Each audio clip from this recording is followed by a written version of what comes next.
세계 최초로 고속철도를 만든 나라가 있습니다. 60년 동안 단 한 번의 사망사고도 없이 운영한 기술 강국이죠. 그런데 이 나라가 동남아시아 100조 원짜리 초대형 프로젝트에서 밀려났습니다. 누구한테요?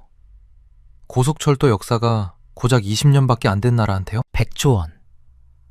1541km. 베트남 역사상 가장 큰 국책 사업입니다. 서울에서 부산까지 거리의 3배가 넘는 철도를 깔겠다는 건데요. 일본은 이 사업을 따내기 위해 30년 완공을 제안했습니다. 베트남이 뭐라고 했을까요? 그때면 나 할아버지 된다 며 거절해버렸습니다. 그리고 한국을 선택했습니다. 일본은 천천히 빌려줄게 였고 한국은 빨리 함께 만들자 였거든요. 상식적으로 생각하면 60년 경험이 20년 경험을 이겨야 정상 아닌가요? 그런데 현실은 정반대였습니다. 도대체 베트남에서 무슨 일이 벌어진 걸까요?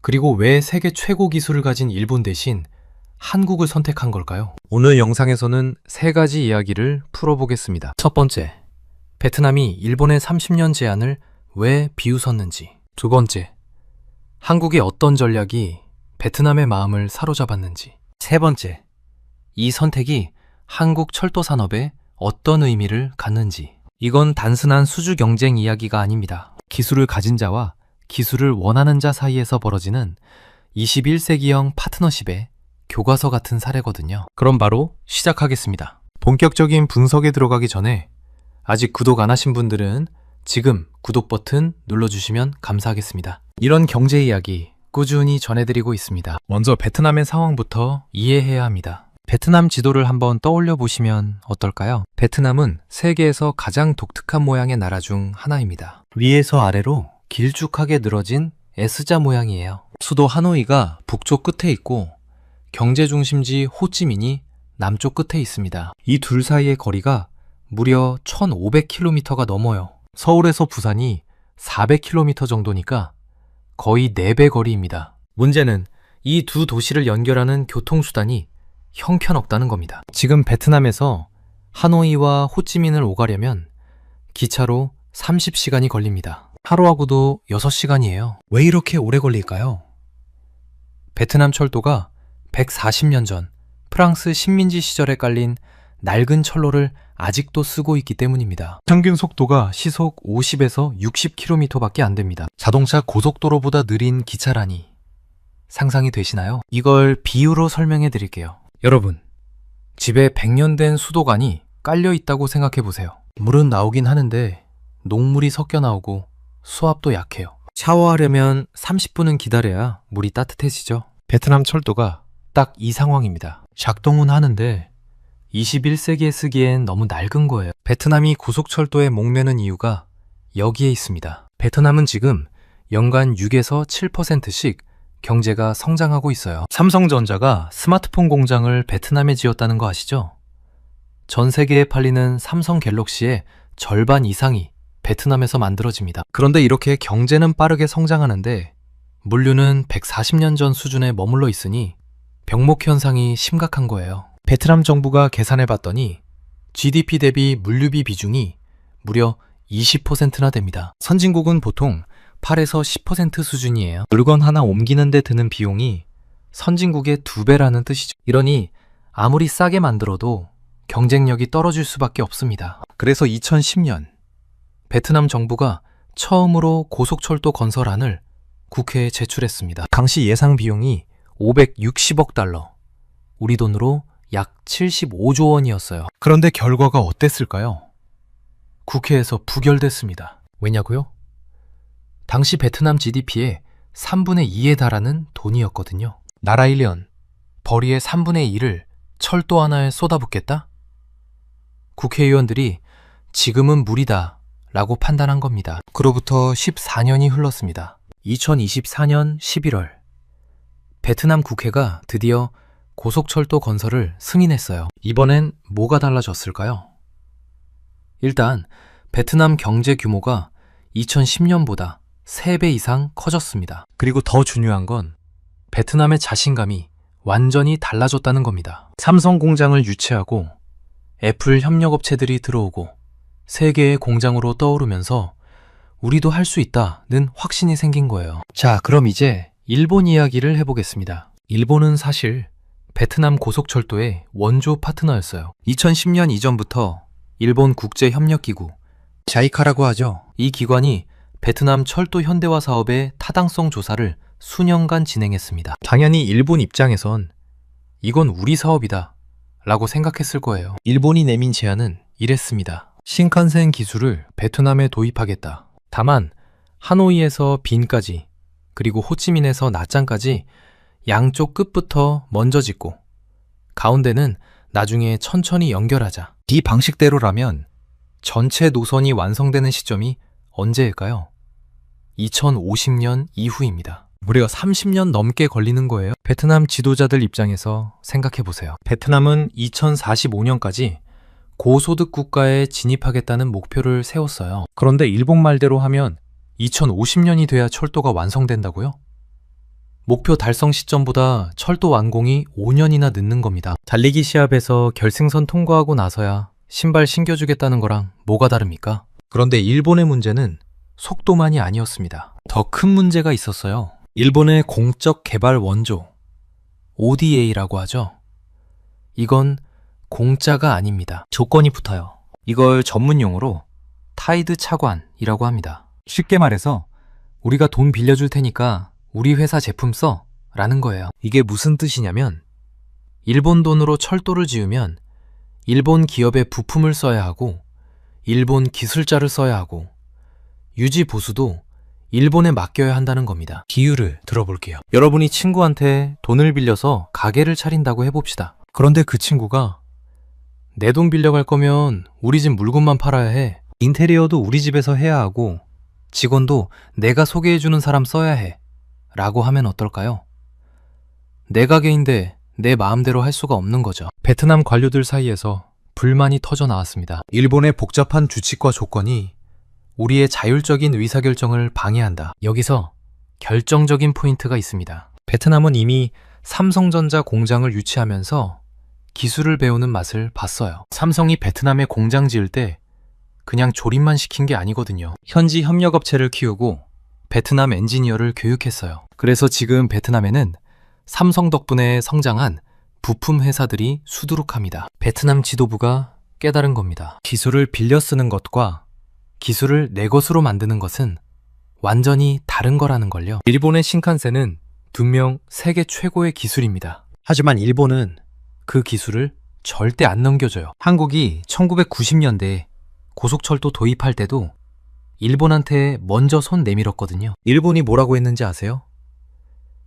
기차는 팔아줄게. 근데 기술은 안 돼. 고장나면 우리한테 보내. 우리가 고쳐줄게. 한국 정부가 어떻게 했을까요?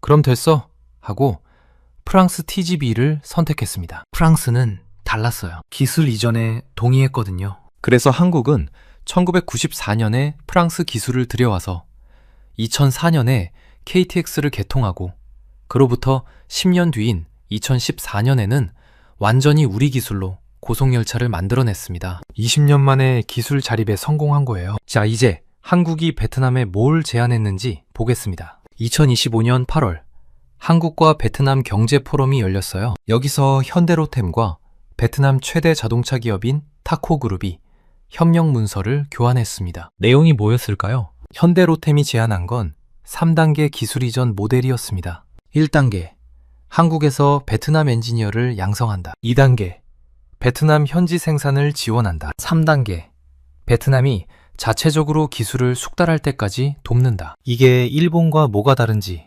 보이시나요? 일본은 기차 팔아줄게. 고장나면 우리한테 가져와. 였어요. 한국은 기차 만드는 법 가르쳐줄게. 나중엔 너희가 직접 만들어. 입니다. 신발로 비유하면 이렇습니다. 일본은 신발 빌려줄게. 천천히 걸어. 였고 한국은 너희 발에 맞는 신발 공장 차려줄게. 같이 뛰자.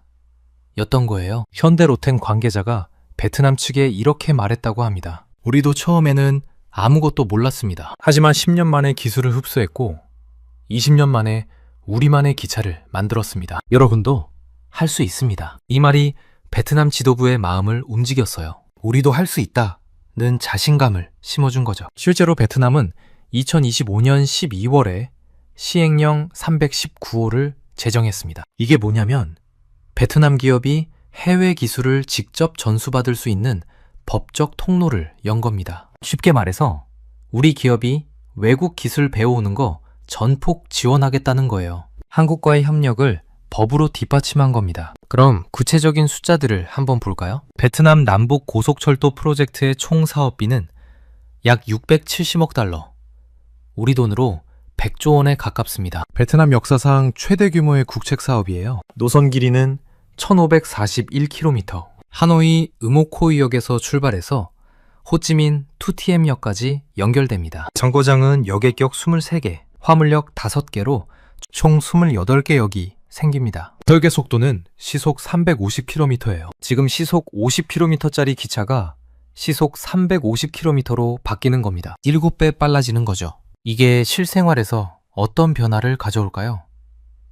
하노이에서 호찌민까지 30시간 걸리던 게 5시간으로 줄어듭니다. 아침에 하노이에서 출발해서 점심때 호찌민에서 쌀국수 먹을 수 있게 되는 거예요. 착공은 2026년 말, 완공 목표는 2035년입니다. 9년 만에 끝내겠다는 거예요. 일본이 제안한 2050년 완공과 비교해보세요. 15년이나 앞당긴 겁니다. 베트남 입장에서는 일본 제안대로 하면 15년을 그냥 날리는 거나 마찬가지였던 거죠. 여기서 중요한 포인트가 하나 있습니다. 베트남이 이 돈을 어디서 조달하느냐는 건데요. 베트남 정부는 공공투자, 그러니까 국가 예산과 국채 발행으로 재원을 마련하기로 했습니다. 외국 차관 최소화하겠다는 거예요. 왜일까요? 앞서 말씀드린 타이드 차관의 덫을 피하려는 겁니다. 일본 돈 빌리면 일본말 들어야 하고 중국 돈 빌리면 중국말 들어야 해요. 베트남은 이걸 독립과 자력의 정신으로 해결하겠다고 선언한 겁니다. 남의 간섭 없이 우리가 주도권을 쥐겠다는 의지죠. 그런데 여기서 한 가지 재밌는 점이 있습니다. 베트남이 한국을 선택한 건 단순히 기술 이전 때문만이 아니에요. 한국과 베트남의 성장 경로가 놀라울 정도로 비슷하기 때문입니다. 1960년대 한국을 떠올려 보세요. 전쟁으로 폐허가 됐고 자원도 없고 기술도 없었어요. 세계은행이 이 나라는 돈 갚을 능력이 없다며 대출을 거절했을 정도였습니다. 그런데 한국이 뭘 했나요? 일단 기술을 배웠어요. 처음엔 남의 기술 맡기는 것부터 시작했죠. 그리고 그걸 개량하고 결국에는 우리만의 기술을 만들어냈습니다. 반도체가 그랬고 자동차가 그랬고 조선이 그랬습니다. 베트남이 지금 딱 그 길을 걷고 있어요. 베트남도 전쟁을 겪었고 가난했고 기술이 없었습니다. 그런데 지금 베트남에서는 삼성 스마트폰이 만들어지고 인텔 반도체 공장이 돌아가고 있어요. 한국이 걸어온 압축 성장의 길을 베트남이 따라가고 있는 겁니다. 그래서 베트남 지도부가 한국을 보면서 저게 우리의 미래다 라고 생각하는 거예요. 일본은 너무 먼 나라입니다. 일본은 태어날 때부터 선진국이었던 것 같잖아요. 하지만 한국은 달라요. 가난해서 시작해서 여기까지 온 거거든요. 베트남 입장에서는 한국이 훨씬 더 롤모델로 삼기 좋은 겁니다. 자, 그러면 베트남의 구체적인 계획을 좀 더 들여다보겠습니다. 베트남 최대 자동차 기업 타코그룹이 이 프로젝트의 핵심 파트너로 나섰어요. 타코는 이미 현대차, 기아차의 베트남 현지 조립을 담당하고 있는 회사입니다. 타코가 뭘 하겠다고 했냐면 호찌민시 빈커 지역에 786헥타르 규모의 철도 산업단지를 짓겠다고 했어요. 여의도 면적의 2.7배 크기입니다. 여기에 30억 달러, 약 4조 원을 투자합니다. 이 산업단지에 뭐가 들어가냐면 철도 차량 생산시설, 폐쇄형 시험선, 대형 정비센터가 들어갑니다. 한마디로 고속열차를 만들고 테스트하고 고치는 것까지 전부 베트남에서 하겠다는 겁니다. 현대로템은 여기에 핵심 기술을 이전합니다. 타코가 현대로템 기술을 배워서 타코 브랜드로 고속열차를 생산하게 되는 거예요. 처음엔 한국에서 부품 가져오겠지만 점점 현지 생산 비율을 높여서 결국엔 베트남 기술로 베트남 고속열차를 만드는 게 목표입니다. 베트남의 또 다른 대기업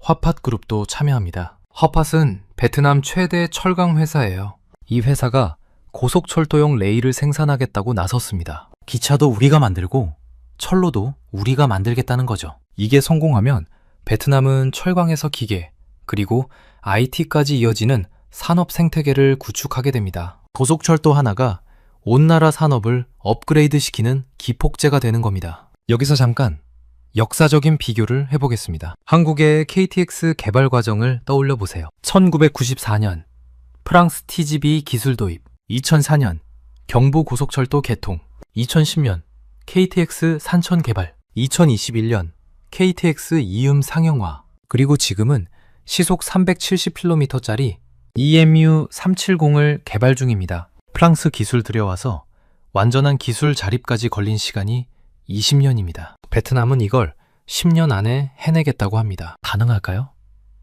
솔직히 쉽지 않을 겁니다. 한국도 20년 걸렸는데 베트남이 10년 만에 하려면 엄청난 노력이 필요해요. 하지만 베트남에게는 한국이 없었던 이점이 있습니다. 바로 한국이라는 선례죠. 한국은 맨 땅에 헤딩하면서 시행착오를 겪었어요. 어디서 실수하고 어디서 성공했는지 다 기록이 남아 있습니다. 베트남은 그 기록을 보면서 시행착오를 줄일 수 있어요. 한국이 20년 걸려 닦아놓은 길을 베트남은 10년 만에 달릴 수도 있는 겁니다. 이제 이 상황이 일본에게는 어떤 의미인지 생각해 보겠습니다. 일본 신칸센은 분명 세계 최고의 고속철도입니다. 60년 무사고 운행이라는 경이로운 기록을 갖고 있어요. 그런데 왜 베트남에서 졌을까요? 기술의 우위가 아니라 파트너의 성장 욕구를 간과했기 때문입니다. 일본은 우리 기술이 최고니까 당연히 우리 거 쓰겠지 라고 생각했어요. 하지만 베트남은 최고 기술 빌려 쓰는 것보다 적당한 기술이라도 내 것으로 만드는 게 낫다고 판단한 겁니다. 비유를 하나 더 들어볼게요. 여러분이 요리를 배우고 싶다고 해봅시다. A셰프는 내가 세계 최고의 요리사야. 내가 만든 음식 먹어. 근데 레시피는 안 알려줘. 라고 합니다. B셰프는 나도 꽤 잘해. 근데 내가 아는 거 다 알려줄게. 나중에 네가 직접 만들어. 라고 합니다. 누구한테 배우고 싶으세요? 베트남은 B를 선택한 거예요. 한국이 B였던 겁니다. 이게 한국 입장에서는 엄청난 기회입니다. 베트남 고속철도 시장만 100조 원이에요. 그런데 베트남만 있는 게 아닙니다. 인도네시아, 태국, 인도, 우즈베키스탄 같은 나라들도 고속철도를 원하고 있어요. 이 나라들도 베트남처럼 기술 이전을 원합니다. 한국이 베트남에서 성공하면 이 모델을 다른 나라에도 적용할 수 있어요. 우리도 처음엔 몰랐는데 20년 만에 기술 자립했어. 베트남도 우리랑 하더니 잘 되고 있어. 너희도 할 수 있어. 이런 서사를 들고 가면 신흥국 시장에서 엄청난 경쟁력을 갖게 되는 겁니다. 물론 리스크도 있습니다. 균형 있게 봐야죠. 첫째, 재정 부담입니다. 670억 달러는 베트남 연간 예산의 상당 부분을 차지해요. 경제 성장이 예상보다 느려지면 재정 위기로 이어질 수 있습니다. 둘째, 토지 수용 문제입니다. 이 프로젝트 때문에 약 12만 명이 이주해야 해요. 토지 보상 가격을 둘러싼 갈등이 생길 수 있습니다. 베트남 건설부 장관이 토지 정리가 결정적 요인이라고 강조한 이유가 여기 있어요. 셋째, 기술 흡수 속도입니다. 한국이 20년 걸린 걸 베트남이 10년 만에 하려면 기초 공학 인력이 폭발적으로 늘어나야 해요. 단순히 공장 짓는 거랑 핵심 설계 능력 갖추는 건 차원이 다른 문제거든요. 하지만 베트남은 이미 몇 가지 강점을 갖추고 있습니다. 삼성전자가 베트남에 진출하면서 수만 명의 기술 인력을 키워놨어요. 이 사람들이 철도 산업으로 넘어올 수 있습니다. 또 베트남의 젊은 인구 구조도 유리해요. 평균 연령이 31세밖에 안 됩니다. 배우려는 의지가 강한 젊은 노동력이 풍부하다는 거죠. 정리해 보겠습니다. 베트남이 일본 대신 한국을 선택한 이유는 크게 4가지입니다. 첫째, 속도. 일본의 30년 vs 한국의 9년. 베트남은 기다릴 시간이 없었습니다. 둘째, 기술 이전. 일본은 빌려줄게 였고 한국은 가르쳐줄게 였습니다. 셋째, 파트너십. 일본은 갑을 관계를 원했고 한국은 동반 성장을 제안했습니다. 넷째, 롤모델. 한국의 압축 성장 경험이 베트남에게 우리도 할 수 있다는 자신감을 줬습니다. 이 사건이 우리에게 주는 교훈은 뭘까요? 기술력만으로는 시장을 이길 수 없다는 겁니다. 기술을 가진 자와 기술을 원하는 자 사이에서 진짜 중요한 건 함께 성장하겠다는 파트너십이에요. 일본은 60년의 기술력을 가지고도 졌고 한국은 20년의 기술력으로 이겼습니다. 기술의 양이 아니라 나누려는 의지가 승부를 갈랐던 겁니다. 2035년 베트남 고속철도가 완공되면 어떤 세상이 펼쳐질까요? 하노이에서 호찌민까지 5시간. 아침에 하노이에서 회의하고 점심은 다낭에서 먹고 저녁엔 호찌민에서 친구 만나는 게 가능해집니다. 베트남 전체가 하나의 거대한 경제권으로 통합되는 거예요. 그리고 그 열차에는 Made in Vietnam with Korean Technology 라는 문구가 붙어 있을 겁니다. 한국 기술이 베트남의 미래를 달리게 하는 거죠. 여러분은 이 베트남 고속철도 프로젝트에 대해 어떻게 생각하시나요? 한국이 기술 이전을 적극적으로 하는 게 장기적으로 득일까요? 실일까요? 여러분의 생각을 댓글로 공유해 주시면 감사하겠습니다. 오늘 영상은 여기까지입니다. 긴 영상 시청해 주셔서 감사합니다. 구독과 좋아요 한 번씩만 눌러주시면 정말 크나큰 도움이 됩니다. 세계 최초로 고속철도를 만든 나라가 있습니다. 60년 동안 단 한 번의 사망사고도 없이 운영한 기술 강국이죠. 그런데 이 나라가 동남아시아 100조 원짜리 초대형 프로젝트에서 밀려났습니다. 누구한테요? 고속철도 역사가 고작 20년밖에 안 된 나라한테요? 100조 원. 1541km. 베트남 역사상 가장 큰 국책 사업입니다. 서울에서 부산까지 거리의 3배가 넘는 철도를 깔겠다는 건데요. 일본은 이 사업을 따내기 위해 30년 완공을 제안했습니다. 베트남이 뭐라고 했을까요? 그때면 나 할아버지 된다 며 거절해버렸습니다. 그리고 한국을 선택했습니다. 일본은 천천히 빌려줄게 였고 한국은 빨리 함께 만들자 였거든요. 상식적으로 생각하면 60년 경험이 20년 경험을 이겨야 정상 아닌가요? 그런데 현실은 정반대였습니다. 도대체 베트남에서 무슨 일이 벌어진 걸까요? 그리고 왜 세계 최고 기술을 가진 일본 대신 한국을 선택한 걸까요? 오늘 영상에서는 3가지 이야기를 풀어보겠습니다. 첫 번째, 베트남이 일본의 30년 제안을 왜 비웃었는지. 두 번째, 한국의 어떤 전략이 베트남의 마음을 사로잡았는지. 세 번째, 이 선택이 한국 철도 산업에 어떤 의미를 갖는지. 이건 단순한 수주 경쟁 이야기가 아닙니다. 기술을 가진 자와 기술을 원하는 자 사이에서 벌어지는 21세기형 파트너십의 교과서 같은 사례거든요. 그럼 바로 시작하겠습니다. 본격적인 분석에 들어가기 전에 아직 구독 안 하신 분들은 지금 구독 버튼 눌러주시면 감사하겠습니다. 이런 경제 이야기 꾸준히 전해드리고 있습니다. 먼저 베트남의 상황부터 이해해야 합니다. 베트남 지도를 한번 떠올려 보시면 어떨까요? 베트남은 세계에서 가장 독특한 모양의 나라 중 하나입니다. 위에서 아래로 길쭉하게 늘어진 S자 모양이에요. 수도 하노이가 북쪽 끝에 있고 경제 중심지 호찌민이 남쪽 끝에 있습니다. 이 둘 사이의 거리가 무려 1500km가 넘어요. 서울에서 부산이 400km 정도니까 거의 4배 거리입니다. 문제는 이 두 도시를 연결하는 교통수단이 형편없다는 겁니다. 지금 베트남에서 하노이와 호찌민을 오가려면 기차로 30시간이 걸립니다. 하루하고도 6시간이에요. 왜 이렇게 오래 걸릴까요?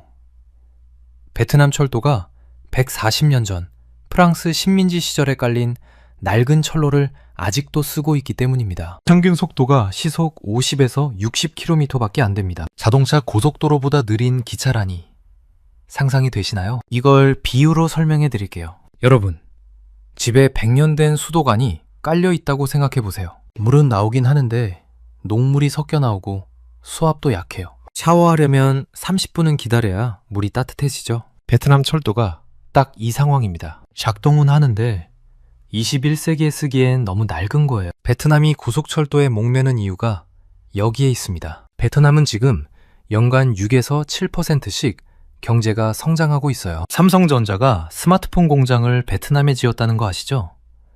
전 세계에 팔리는 삼성 갤럭시의 절반 이상이 베트남에서 만들어집니다. 그런데 이렇게 경제는 빠르게 성장하는데 물류는 140년 전 수준에 머물러 있으니 병목 현상이 심각한 거예요. 베트남 정부가 계산해 봤더니 GDP 대비 물류비 비중이 무려 20%나 됩니다. 선진국은 보통 8에서 10% 수준이에요. 물건 하나 옮기는 데 드는 비용이 선진국의 2배라는 뜻이죠. 이러니 아무리 싸게 만들어도 경쟁력이 떨어질 수밖에 없습니다. 그래서 2010년 베트남 정부가 처음으로 고속철도 건설안을 국회에 제출했습니다. 당시 예상 비용이 560억 달러, 우리 돈으로 약 75조 원이었어요. 그런데 결과가 어땠을까요?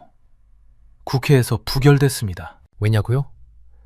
당시 베트남 GDP의 3분의 2에 달하는 돈이었거든요. 나라 1년, 벌이의 3분의 2를 철도 하나에 쏟아붓겠다?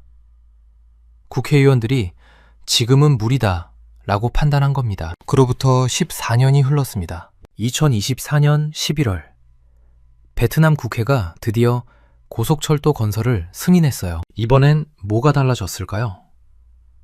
일단 베트남 경제 규모가 2010년보다 3배 이상 커졌습니다. 그리고 더 중요한 건 베트남의 자신감이 완전히 달라졌다는 겁니다. 삼성 공장을 유치하고 애플 협력업체들이 들어오고 세계의 공장으로 떠오르면서 우리도 할 수 있다는 확신이 생긴 거예요. 자, 그럼 이제 일본 이야기를 해보겠습니다. 일본은 사실 베트남 고속철도의 원조 파트너였어요. 2010년 이전부터 일본 국제협력기구, 자이카라고 하죠. 이 기관이 베트남 철도 현대화 사업의 타당성 조사를 수년간 진행했습니다. 당연히 일본 입장에선 이건 우리 사업이다 라고 생각했을 거예요. 일본이 내민 제안은 이랬습니다. 신칸센 기술을 베트남에 도입하겠다. 다만 하노이에서 빈까지, 그리고 호치민에서 나짱까지 양쪽 끝부터 먼저 짓고 가운데는 나중에 천천히 연결하자. 이 방식대로라면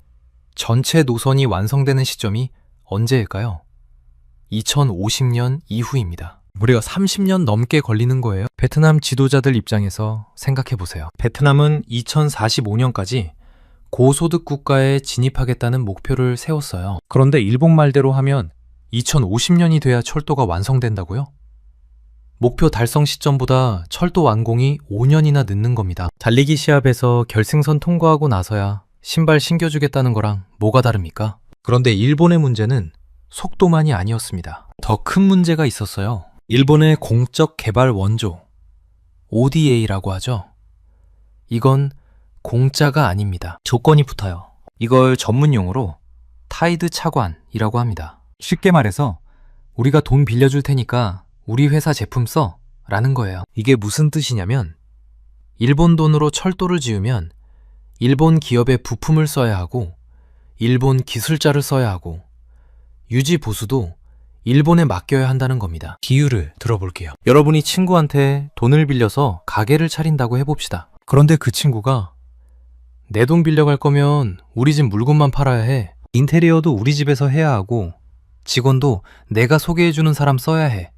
라고 하면 어떨까요? 내 가게인데 내 마음대로 할 수가 없는 거죠. 베트남 관료들 사이에서 불만이 터져 나왔습니다. 일본의 복잡한 규칙과 조건이 우리의 자율적인 의사결정을 방해한다. 여기서 결정적인 포인트가 있습니다. 베트남은 이미 삼성전자 공장을 유치하면서 기술을 배우는 맛을 봤어요. 삼성이 베트남에 공장 지을 때 그냥 조립만 시킨 게 아니거든요. 현지 협력업체를 키우고 베트남 엔지니어를 교육했어요. 그래서 지금 베트남에는 삼성 덕분에 성장한 부품 회사들이 수두룩합니다. 베트남 지도부가 깨달은 겁니다. 기술을 빌려 쓰는 것과 기술을 내 것으로 만드는 것은 완전히 다른 거라는 걸요. 일본의 신칸센은 분명 세계 최고의 기술입니다. 하지만 일본은 그 기술을 절대 안 넘겨줘요. 한국이 1990년대에 고속철도 도입할 때도 일본한테 먼저 손 내밀었거든요. 일본이 뭐라고 했는지 아세요? 기차는 팔아줄게. 근데 기술은 안 돼. 고장나면 우리한테 보내. 우리가 고쳐줄게. 한국 정부가 어떻게 했을까요? 그럼 됐어 하고 프랑스 TGV를 선택했습니다. 프랑스는 달랐어요. 기술 이전에 동의했거든요. 그래서 한국은 1994년에 프랑스 기술을 들여와서 2004년에 KTX를 개통하고 그로부터 10년 뒤인 2014년에는 완전히 우리 기술로 고속열차를 만들어냈습니다. 20년 만에 기술 자립에 성공한 거예요. 자, 이제 한국이 베트남에 뭘 제안했는지 보겠습니다. 2025년 8월 한국과 베트남 경제 포럼이 열렸어요. 여기서 현대로템과 베트남 최대 자동차 기업인 타코그룹이 협력 문서를 교환했습니다. 내용이 뭐였을까요? 현대로템이 제안한 건 3단계 기술 이전 모델이었습니다. 1단계, 한국에서 베트남 엔지니어를 양성한다. 2단계, 베트남 현지 생산을 지원한다. 3단계, 베트남이 자체적으로 기술을 숙달할 때까지 돕는다. 이게 일본과 뭐가 다른지 보이시나요? 일본은 기차 팔아줄게. 고장나면 우리한테 가져와. 였어요. 한국은 기차 만드는 법 가르쳐줄게. 나중엔 너희가 직접 만들어. 입니다. 신발로 비유하면 이렇습니다. 일본은 신발 빌려줄게. 천천히 걸어. 였고, 한국은 너희 발에 맞는 신발 공장 차려줄게. 같이 뛰자. 였던 거예요. 현대로템 관계자가 베트남 측에 이렇게 말했다고 합니다. 우리도 처음에는 아무것도 몰랐습니다. 하지만 10년 만에 기술을 흡수했고 20년 만에 우리만의 기차를 만들었습니다. 여러분도 할 수 있습니다. 이 말이 베트남 지도부의 마음을 움직였어요. 우리도 할 수 있다는 자신감을 심어준 거죠. 실제로 베트남은 2025년 12월에 시행령 319호를 제정했습니다. 이게 뭐냐면 베트남 기업이 해외 기술을 직접 전수받을 수 있는 법적 통로를 연 겁니다. 쉽게 말해서 우리 기업이 외국 기술 배워오는 거 전폭 지원하겠다는 거예요. 한국과의 협력을 법으로 뒷받침한 겁니다. 그럼 구체적인 숫자들을 한번 볼까요? 베트남 남북 고속철도 프로젝트의 총 사업비는 약 670억 달러, 우리 돈으로 100조 원에 가깝습니다. 베트남 역사상 최대 규모의 국책 사업이에요. 노선 길이는 1541km, 하노이 음오코이역에서 출발해서 호찌민 투티엠역까지 연결됩니다. 정거장은 역의 격 23개, 화물역 5개로 총 28개 역이 생깁니다. 설계 속도는 시속 350km예요. 지금 시속 50km짜리 기차가 시속 350km로 바뀌는 겁니다. 7배 빨라지는 거죠. 이게 실생활에서 어떤 변화를 가져올까요? 하노이에서 호찌민까지 30시간 걸리던 게 5시간으로 줄어듭니다. 아침에 하노이에서 출발해서 점심때 호찌민에서 쌀국수 먹을 수 있게 되는 거예요. 착공은 2026년 말, 완공 목표는 2035년입니다. 9년 만에 끝내겠다는 거예요. 일본이 제안한 2050년 완공과 비교해보세요. 15년이나 앞당긴 겁니다. 베트남 입장에서는 일본 제안대로 하면 15년을 그냥 날리는 거나 마찬가지였던 거죠. 여기서 중요한 포인트가 하나 있습니다. 베트남이 이 돈을 어디서 조달하느냐는 건데요. 베트남 정부는 공공투자, 그러니까 국가 예산과 국채 발행으로 재원을 마련하기로 했습니다. 외국 차관 최소화하겠다는 거예요. 왜일까요? 앞서 말씀드린 타이드 차관의 덫을 피하려는 겁니다. 일본 돈 빌리면 일본말 들어야 하고 중국 돈 빌리면 중국말 들어야 해요. 베트남은 이걸 독립과 자력의 정신으로 해결하겠다고 선언한 겁니다. 남의 간섭 없이 우리가 주도권을 쥐겠다는 의지죠. 그런데 여기서 한 가지 재밌는 점이 있습니다. 베트남이 한국을 선택한 건 단순히 기술 이전 때문만이 아니에요. 한국과 베트남의 성장 경로가 놀라울 정도로 비슷하기 때문입니다. 1960년대 한국을 떠올려 보세요. 전쟁으로 폐허가 됐고 자원도 없고 기술도 없었어요. 세계은행이 이 나라는 돈 갚을 능력이 없다며 대출을 거절했을 정도였습니다. 그런데 한국이 뭘 했나요? 일단 기술을 배웠어요. 처음엔 남의 기술 베끼는 것부터 시작했죠. 그리고 그걸 개량하고 결국에는 우리만의 기술을 만들어냈습니다. 반도체가 그랬고 자동차가 그랬고 조선이 그랬습니다. 베트남이 지금 딱 그 길을 걷고 있어요. 베트남도 전쟁을 겪었고 가난했고 기술이 없었습니다. 그런데 지금 베트남에서는 삼성 스마트폰이 만들어지고 인텔 반도체 공장이 돌아가고 있어요. 한국이 걸어온 압축 성장의 길을 베트남이 따라가고 있는 겁니다. 그래서 베트남 지도부가 한국을 보면서 저게 우리의 미래다 라고 생각하는 거예요. 일본은 너무 먼 나라입니다. 일본은 태어날 때부터 선진국이었던 것 같잖아요. 하지만 한국은 달라요. 가난해서 시작해서 여기까지 온 거거든요. 베트남 입장에서는 한국이 훨씬 더 롤모델로 삼기 좋은 겁니다. 자, 그러면 베트남의 구체적인 계획을 좀 더 들여다보겠습니다. 베트남 최대 자동차 기업 타코그룹이 이 프로젝트의 핵심 파트너로 나섰어요. 타코는 이미 현대차, 기아차의 베트남 현지 조립을 담당하고 있는 회사입니다. 타코가 뭘 하겠다고 했냐면 호찌민시 빈커 지역에 786헥타르 규모의 철도 산업단지를 짓겠다고 했어요. 여의도 면적의 2.7배 크기입니다. 여기에 30억 달러, 약 4조 원을 투자합니다. 이 산업단지에 뭐가 들어가냐면 철도 차량 생산시설, 폐쇄형 시험선, 대형 정비센터가 들어갑니다. 한마디로 고속열차를 만들고 테스트하고 고치는 것까지 전부 베트남에서 하겠다는 겁니다. 현대로템은 여기에 핵심 기술을 이전합니다. 타코가 현대로템 기술을 배워서 타코 브랜드로 고속열차를 생산하게 되는 거예요. 처음엔 한국에서 부품 가져오겠지만 점점 현지 생산 비율을 높여서 결국엔 베트남 기술로 베트남 고속열차를 만드는 게 목표입니다. 베트남의 또 다른 대기업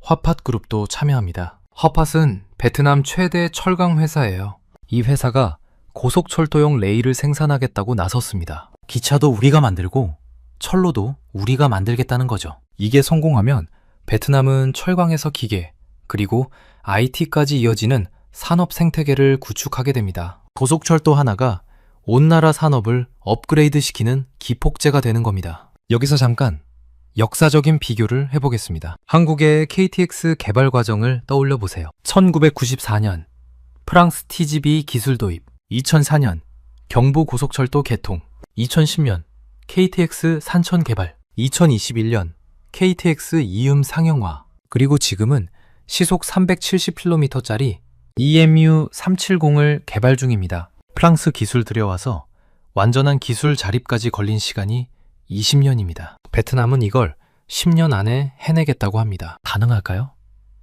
솔직히 쉽지 않을 겁니다. 한국도 20년 걸렸는데 베트남이 10년 만에 하려면 엄청난 노력이 필요해요. 하지만 베트남에게는 한국이 없었던 이점이 있습니다. 바로 한국이라는 선례죠. 한국은 맨 땅에 헤딩하면서 시행착오를 겪었어요. 어디서 실수하고 어디서 성공했는지 다 기록이 남아 있습니다. 베트남은 그 기록을 보면서 시행착오를 줄일 수 있어요. 한국이 20년 걸려 닦아놓은 길을 베트남은 10년 만에 달릴 수도 있는 겁니다. 이제 이 상황이 일본에게는 어떤 의미인지 생각해 보겠습니다. 일본 신칸센은 분명 세계 최고의 고속철도입니다. 60년 무사고 운행이라는 경이로운 기록을 갖고 있어요. 그런데 왜 베트남에서 졌을까요? 기술의 우위가 아니라 파트너의 성장 욕구를 간과했기 때문입니다. 일본은 우리 기술이 최고니까 당연히 우리 거 쓰겠지 라고 생각했어요. 하지만 베트남은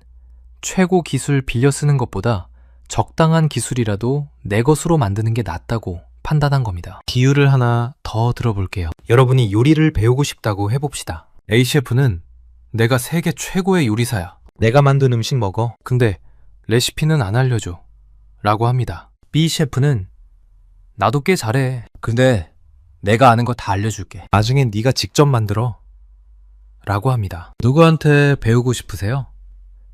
베트남은 B를 선택한 거예요. 한국이 B였던 겁니다. 이게 한국 입장에서는 엄청난 기회입니다. 베트남 고속철도 시장만 100조 원이에요. 그런데 베트남만 있는 게 아닙니다. 인도네시아, 태국, 인도, 우즈베키스탄 같은 나라들도 고속철도를 원하고 있어요. 이 나라들도 베트남처럼 기술 이전을 원합니다. 한국이 베트남에서 성공하면 이 모델을 다른 나라에도 적용할 수 있어요. 우리도 처음엔 몰랐는데 20년 만에 기술 자립했어. 베트남도 우리랑 하더니 잘 되고 있어. 너희도 할 수 있어. 이런 서사를 들고 가면 신흥국 시장에서 엄청난 경쟁력을 갖게 되는 겁니다. 물론 리스크도 있습니다. 균형 있게 봐야죠. 첫째, 재정 부담입니다. 670억 달러는 베트남 연간 예산의 상당 부분을 차지해요. 경제 성장이 예상보다 느려지면 재정 위기로 이어질 수 있습니다. 둘째, 토지 수용 문제입니다. 이 프로젝트 때문에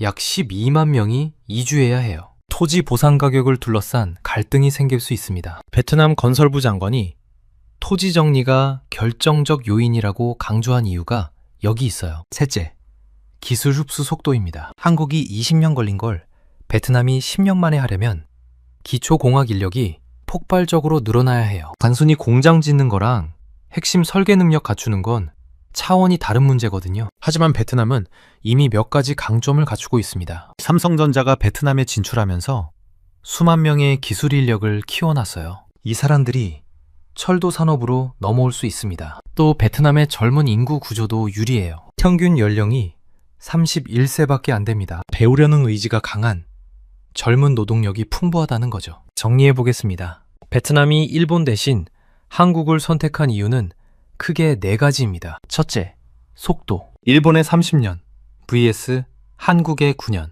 베트남은 기다릴 시간이 없었습니다. 둘째, 기술 이전. 일본은 빌려줄게 였고 한국은 가르쳐줄게 였습니다. 셋째, 파트너십. 일본은 가불관계를 원했고 한국은 동반 성장을 제안했습니다. 넷째, 롤모델. 한국의 압축 성장 경험이 베트남에게 우리도 할 수 있다는 자신감을 줬습니다. 이 사건이 우리에게 주는 교훈은 뭘까요? 기술력만으로는 시장을 이길 수 없다는 겁니다. 기술을 가진 자와 기술을 원하는 자 사이에서 진짜 중요한 건 함께 성장하겠다는 파트너십이에요. 일본은 60년의 기술력을 가지고도 졌고 한국은 20년의 기술력으로 이겼습니다. 기술의 양이 아니라 나누려는 의지가 승부를 갈랐던 겁니다. 2035년 베트남 고속철도가 완공되면 어떤 세상이 펼쳐질까요? 하노이에서 호찌민까지 5시간. 아침에 하노이에서 회의하고 점심은 다낭에서 먹고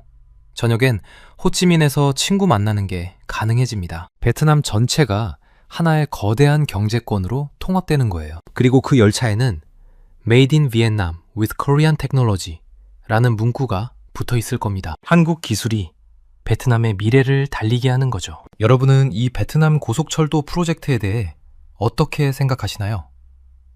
한국이 기술 이전을 적극적으로 하는 게 장기적으로 득일까요? 실일까요? 여러분의 생각을 댓글로 공유해 주시면 감사하겠습니다. 오늘 영상은 여기까지입니다. 긴 영상 시청해 주셔서 감사합니다. 구독과 좋아요 한 번씩만 눌러주시면 정말 크나큰 도움이 됩니다.